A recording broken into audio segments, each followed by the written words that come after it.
جو ماننے والے ہیں ان کا مزاج اور اپنی زندگی لوارسوں کی طرح نہیں گزارے، تھوڑا سا ادھر گیا تھا تو پھر تھوڑا سا ادھر گیا تھا تو تھوڑا سا، یہ کیا بات ہوئی، یہ کیا بات ہوئی؟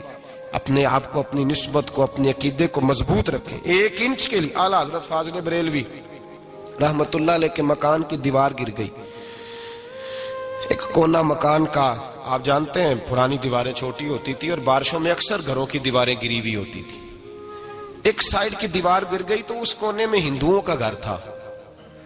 اب مستری صاحب رات کو آئے، ان سے بات ہوئی تو کہنے لگے سویرے کام شروع کروں گا۔ کہا 1-2 صاحب نے کہ ہندوؤں کا گھر ساتھ ہے اور وہ دشمن بھی بڑے زیادہ ہیں، تو رات کو ہی ہو جائے۔ کہنے لگا جی نہیں، میری مجبوری ہے، مزدور کہاں سے لاؤں گا، بڑے معاملات ہیں، سویرے شروع ہوگی۔ اب رات کو مولانا ظفر الدین بہاری علیہ رحمہ کہتے ہیں بچے مدرسے کے، باقی سارے لوگ، سب کو جمع کیا گیا، چونکہ اس طرف سے تھوڑا خطرہ تھا ہندوؤں کی جانب سے۔ کہا جناب یہ بڑے دشمن ہیں اسلام کے، تو اس طرح کرو کہ 2-3 بچوں کی ڈیوٹی لگائیں یا کچھ لوگوں کی یہاں رات کو پہرا دیا جائے، ٹھنڈ بھی بڑی زیادہ تھی، کھڑا ہونا بھی مشکل تھا۔ اعلیٰ حضرت رحمت اللہ علیہ عشاء کی نماز کے بعد جلدی حجرہ خاص میں تشریف لے جاتے تھے۔ اس رات جب دیکھا نا باہر شور ہو رہا ہے تو اسی طرح سر پہ ایک رومال لپیٹا تو باہر آ گئے، کہنے لگے کیا شور ہے؟ کہ حضور سردی ذرا زیادہ ہے تو یہاں کسی کی ڈیوٹی لگانی ہے پہرے کی۔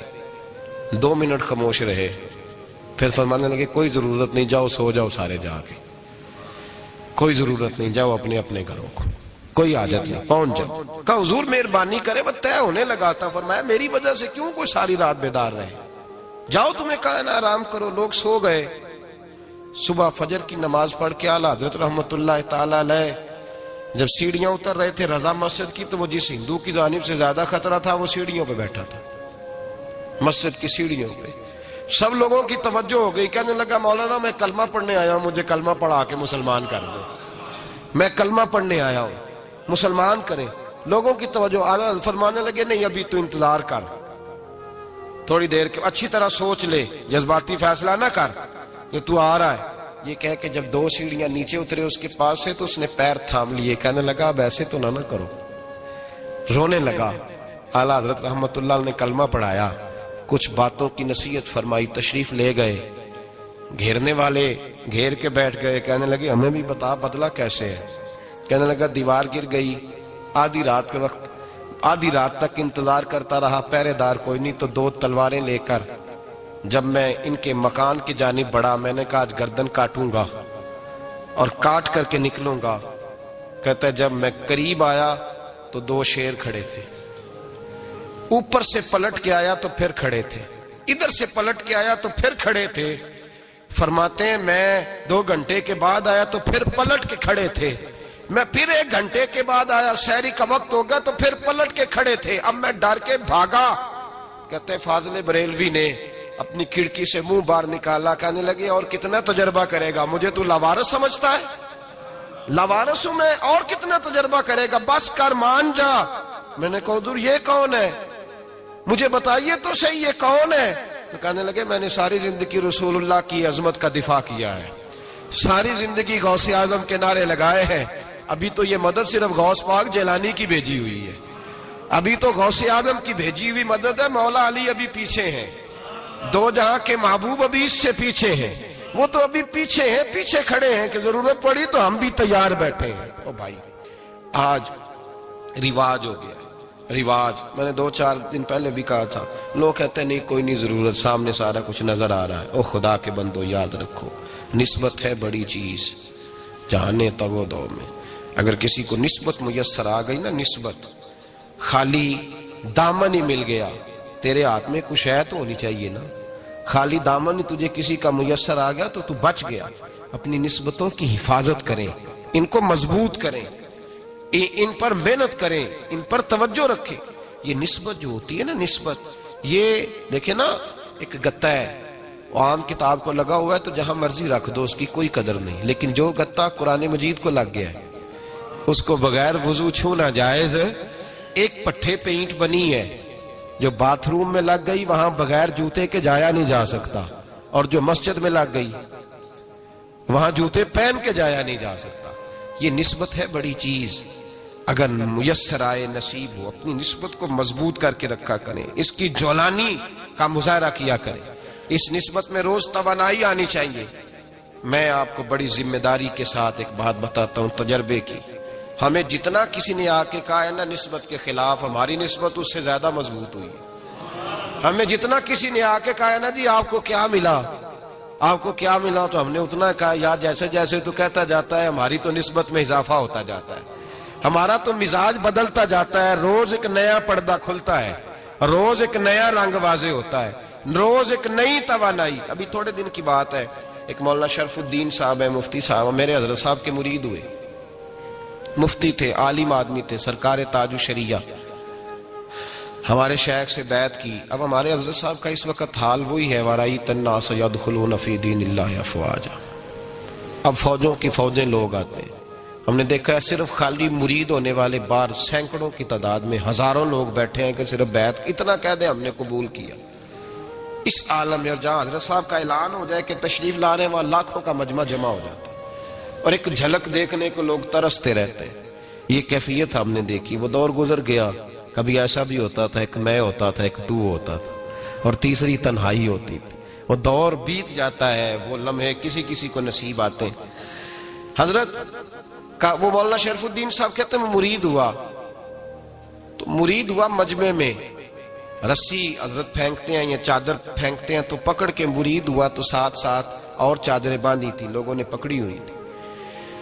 ایک مولانا، میں جب بیعت ہو کے آیا ان کو بتایا تو مجھے کہنے لگے یار تو ایسی جگہ مرید ہو گیا جو تیری بات بھی نہ سن سکیں، جن کو تو دکھڑا بھی نہ سنا سکے، جو مصروف ہی بڑے رہتے ہیں، کہاں مرید ہو گیا تو؟ ایسے پیر کا بیعت ہوتا جہاں تو جاتا وہ تیرے پاس آتے، گفتگو ہوتی، بات چیت ہوتی۔ کہتے جب انہوں نے مجھے بہت زیادہ قائل کیا نا، بہت زیادہ، تو میں نے ارادہ کر لیا، میں نے کہا بات ٹھیک ہے، بیعت کہیں اور ہونا چاہیے تھا۔ کہتے میں عشاء کے بعد سویا تو حضرت صاحب مجھے خواب میں ملے، خواب میں، اور فرمانے لگے مولانا جب آپ مرید ہوئے تھے تو آپ اس جانب بیٹھے تھے، اس کونے میں آپ تھے، اتنے لوگ آپ سے پہلے تھے، اس حال میں آپ مرید ہوئے تھے، اور جہاں تک بات چیت کرنے کی بات ہے تو آپ نے جو دل میں سوچا تھا وہ میں نے آ کے آپ کو بتا دیا ہے، پھر بھی بڑی ضرورت ہو تو میرے صاحبزادے کا نمبر لے لیں اور فون کر لیا کریں، بات ہو جایا کرے گی۔ کہتے ہیں یہ ابھی بات ہو ہی رہی تھی کہ میرے دروازے پہ دستک ہوئی تو میری آنکھ کھل گئی، میری آنکھ کھلی تو میں پریشان ہوں کہ نمبر تو ملا نہیں۔ ایک انجینئر صاحب میرے محلے میں رہتے تھے، فرماتے ہیں وہ شام کو میرے پاس آئے اور کہنے لگے مولانا سنا ہے آپ حضرت مفتی اختر رضا صاحب سے مرید ہو گئے؟ میں نے کہا ہاں، تو کہنے لگے میں ان کے مدرسے میں کام کر کے آئے ہوں، میرے پاس ان کے بیٹے کا نمبر ہے، چاہیے آپ کو؟ نمبر ہے چاہیے؟ کہتے ہیں نمبر مجھے وہ شام کو گھر آ کے دے گئے۔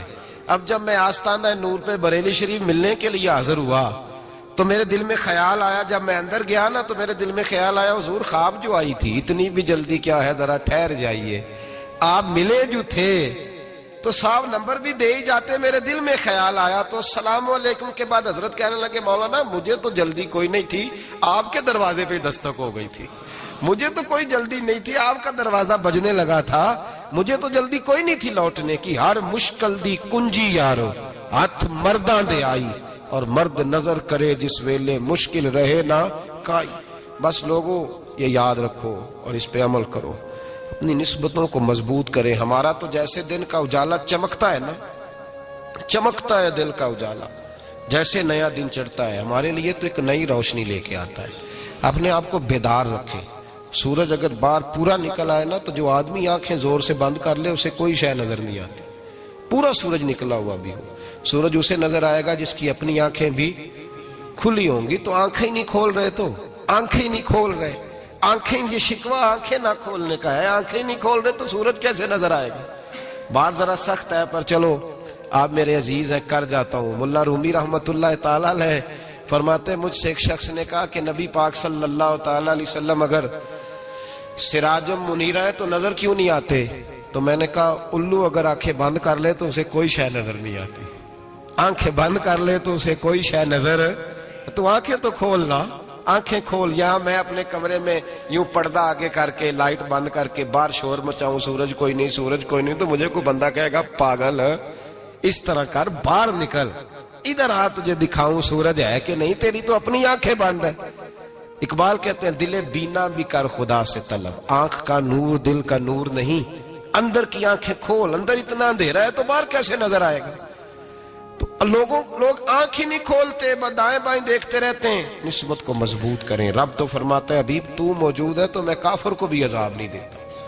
اب یہاں خالص نسبت کا بیان ہے، خالص۔ یہ نہیں فرمایا کہ حبیب ان کے عمل اچھے ہیں تو میں عذاب نہیں دیتا، یہ نہیں فرمایا کہ حبیب یہاں خانہ کعبہ ہے تو میں عذاب نہیں دیتا، نسبت کی بات فرمائی، نسبت کی۔ یہ نہیں فرمایا کہ حبیب یہاں روز طواف ہوتا ہے تو عذاب نہیں دیتا، یہاں تلاوت ہوتی ہے تو فرمایا حبیب تو ہے اس لیے میں انہیں عذاب۔ مدینے میں کبھی زلزلہ نہیں آیا، پتہ ہے آپ کو؟ اس لیے نہیں آیا کہ وہاں میرے مصطفیٰ کا گنبد خضرا ہے۔ کوئی فصل وہ بیجتے نہیں، کوئی فصل بوتے نہیں، وہ کوئی فصل بھی، لیکن دنیا کی ہر شے آپ کو مدینے میں ملتی ہے۔ جو سب سے اچھا پھل کھانا چاہے اسے مدینے میں جا کے ملتا ہے، اس لیے کہ وہاں گنبد خضرا کی ہریالی موجود ہے۔ دنیا کی ہر نعمت ملتی ہے اس لیے کہ گنبد خضرا جو موجود ہے۔ تو بھائی یہ نسبتوں کی بات ہے، نسبتوں کی۔ پرانی امتوں میں جب کوئی گناہ کرتا تھا تو دروازے پہ لکھا ہوتا تھا سویرے، میرے حبیب نے دعا فرمائی مولا یہ میرے ہیں انہیں رسوا نہ کرنا، اے اللہ میرے ہیں انہیں رسوا نہ کرنا۔ تو میرے بھائی سن لو اور یاد رکھ لو، لاکھوں پاپ بھی لوگ کر کے آئیں، سویرے منہ دھو کے نکل آئیں تو عرش کا مالک رسوا نہیں کرتا، بلکہ کہتا ہے تو میرے دامن میں چھپ جا، اندر جا کے جہاں گناہ کیا ہے وہاں جا کے دل سے سچی توبہ کر لے، میں قیامت میں بھی کسی کو نہیں بتاؤں گا کہ تو نے گناہ کیا ہے۔ تو برکت کس کی ہے؟ رسول پاک کی۔ یہ برکت کس کی ہے؟ حبیب دو عالم کی صلی اللہ۔ غلامی کا رشتہ مضبوط کریں، غلامی کا وارث والے بنے، لوارث نہ بنے۔ لوارثوں جیسی زندگی نہ گزارے، جہاں مرضی چلے گئے، جہاں مرضی چھٹیاں کار ہے، جتنے مرضی ٹائم بتائے، جو مرضی طبیعت میں آیا کرتے پھرے، پتہ ہی کوئی نہیں، حال ہی کوئی نہیں، یہ کوئی کیفیت نہیں ہے کوئی بھی۔ مجھے ایک صاحب کہنے لگے کہ ایک پیر بھائی پوچھ رہا تھا حضرت صاحب کا حال کیا ہے، میں نے آج کے بعد اس نے تجھ سے پوچھا تو بالکل نہ بتانا۔ وہ کیسا بیٹا ہے، وہ کیسا بیٹا ہے جو پڑوسیوں سے دائیں بائیں لوگوں سے حال پوچھتا ہے، اسے پتہ ہی نہیں، اسے خبر ہی نہیں، اسے تو لمحے لمحے کی خبر ہونی چاہیے، اسے تو منٹ کا پتہ ہونا چاہیے تھا۔ وہ اس نے کس طرح کی نسبت رکھی ہوئی ہے جس کو ہم سایوں سے پوچھنے پڑتا ہے ذرا پتہ کر کے بتانا حال کیا ہے۔ تو کدھر تھا بھائی، اتنی دیر ہو گئی، تو نے حال بھی کسی اور سے پتہ کرانا ہے؟ میں نے کہا اس کو کہنا آج کے بعد حال پوچھنا ہوا تو خط لکھے، میں بھی جواب لکھ دوں گا، بات ختم ہو گئی۔ جب دور دور جو رہنا ہے تو ٹھیک ہے، پھر اس طرح نہ تو خدا ہے نہ میرا عشق فرشتوں جیسا، دونوں انسان ہیں تو پھر کیوں اتنے حجابوں میں ملے؟ اور اس نے کہا تھا اب کہ ہم بچھڑے تو شاید کبھی خوابوں میں ملے، جیسے سوکھے ہوئے پھول کتابوں میں ملے۔ ایسا کام نہ کریں کہ وہ انداز ہی بدل جائے، اپنے آپ کو، اپنی نسبتوں کو مضبوط کریں۔ اللہ تبارک و تعالیٰ سے دعا اور التجا ہے کہ اللہ کریم ہمیں نسبتوں کی مضبوطی عطا فرمائے، اور اللہ تبارک و تعالیٰ ہمیں یہ توفیق دے کہ ہم سمجھ جائیں اس بات کو کہ اصل بات ہے کیا، اور اصل کی مضبوطی کتنی ضروری ہے، اصل تک پہنچنا کتنا ضروری ہے۔ اور یہ بھی یاد رکھیں، اماں جب ناراض ہوتی ہے نا، جب اماں ناراض ہوتی ہے تو کہتی ہے بس نکل جاتا، فٹافٹ نکل جاتا، دوڑ جا، کوئی تعلق نہیں۔ ابا بھی کہتا ہے آج آیا تو ٹانگیں توڑ دوں گا، حال ہی کوئی نہیں۔ اور وہی بیٹا جا کے 2 منٹ پیروں میں بیٹھتا ہے، کہتا ہے اماں تجھے پتہ ہی نہیں میں کتنی ٹینشن میں تھا۔ تو وہی اماں باہر نکل کے پہلے بڑھ کے مار رہی ہوتی ہے حد کر دوں گی، پھر وہی اماں کہتی ہے بڑا پریشان ہے بیچارہ۔ یہ کیفیت ہے، اپنے آپ کو صحیح کریں، اپنی نسبتوں کو مضبوط کریں، احکامات پہ عمل کریں، محبوب کی غلامی تگڑی کریں۔ یہ جو سستیاں ہیں، کوتاہیاں، ان کو دور کریں۔ زندگی کا لطف آتا ہی تب ہے جب آپ پورے طور پر اپنے آپ کو چاق و چوبند کرتے ہیں۔ اگر تھوڑا کر لیا، تھوڑا چھوڑ دیا، 1 پڑھ لی، 3 رہ گئیں، 3 پڑھ لی، 2 رہ گئیں، یہ لطف نہیں ہے، یہ ذائقہ نہیں ہے۔ اپنے آپ کو مضبوط کریں اور پورا مضبوط کریں، پوری اپنے اندر جو ہے وہ جولانی نسبت کی پیدا کریں۔ بس یہ دعا کریں اللہ جب تک زندہ رکھے غلامی میں رکھے، اور مارے تو غلاموں جیسی موت عطا فرمائے۔